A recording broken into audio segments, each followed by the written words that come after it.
After 19 races held so far in the V8 Supercars Championship, Orcon Steel Ford Performance Racing's Mark Winterbottom sits second in the standings, just a single point behind Jamie Whincup. This weekend is the first of the two-driver endurance races with the Sandown 500. Despite having 300 points on the line, Winterbottom is keen to score a victory in one of this year's premier races.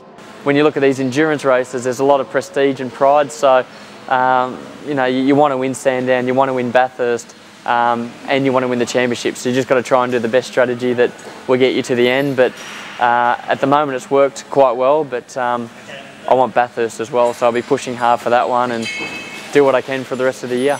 Like any professional sportsman, Winterbottom wants it all and is keen to put plenty of pressure on his main opposition. For me it's about the championship, so I want to have number one on the side of my door, but at the current time I'm 1 point off Jamie Whincup.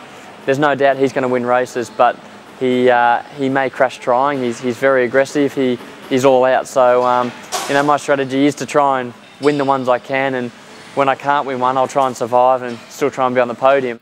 Along for the ride is Stephen Richards. The former full-time supercar driver has been for the past 2 seasons a specialist co-driver for Winterbottom.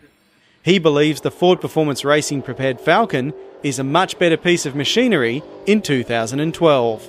I drove the car in between Bathurst and the last test day in December last year, and it was a huge transformation. So in that period of time they've obviously come up with a few new developments, and they've just kept on keeping on this year through building car of the future. They've managed to still maintain those high standards of development, and the cars are going well.